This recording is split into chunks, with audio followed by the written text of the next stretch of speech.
எப்படி போயிட்டு இருக்குது தமிழக வெற்றி கழகத்தின் ஆட்சி? அருமையா இருக்கு சார். மக்கள் எல்லாம் சந்தோஷமா இருக்காங்களா? நிச்சயமா மக்கள் சந்தோஷமா இருக்காங்க. திருட்டு பையன் ஒருத்தனா மாற்றான்ல, சரி, அதனால சந்தோஷமா தான் இருக்காங்க. 40 வருஷமா நாட நாசம் பண்ணி வச்சிருக்காங்கல்ல. என்ன சார் பாக்குறீங்களா நீங்களும்? உங்களுக்கு தெரியாது, தங்களுக்கு தெரியாது. குற்ற சம்பவங்கள் குறைந்த பாடு இல்ல போல.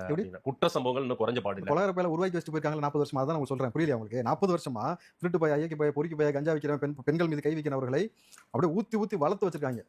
அனுதாபி எல்லாம் கேள்விப்பட்டீங்களா? இல்ல அது ஏதோ ஃபேக்டரி கிடையாது. அனுதாபி இல்ல ஃபேக்டரி கிடையாது, உருவாக்கல.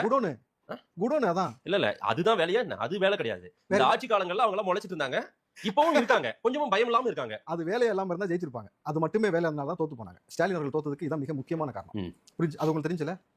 இல்ல தெரியும்ல சார்? ஸ்டாலின் அவர்கள் தோத்ததுக்கு ஏன் மிக முக்கியமான காரணம் சொல்றேன்னா, இப்படி பேசி பேசி அழிஞ்சு போனதும், இப்படி பொறுக்கி பசங்களை உருவாக்கி வச்சதான் இதுக்கு மிக முக்கிய காரணம்.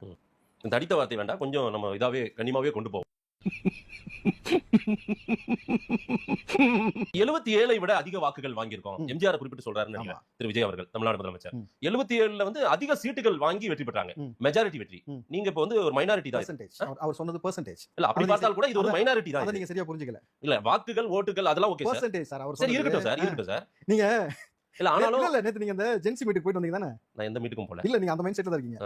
அது எப்படி நீங்க அங்க போகாம இருந்தீங்க? எப்படி புரியல எனக்கு. ஏன் நான் அங்க போணும்? சார் ஜென்சிக்கு மீட் திமுக நடத்துல நீங்க தான மெயினா இருந்திருக்கோம். ஏன் இல்ல?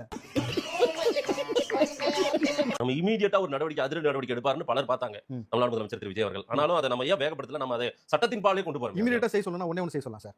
ஊபிஸ்லாம் அரெஸ்ட் பண்ணுங்கன்னு சொல்லலாமா?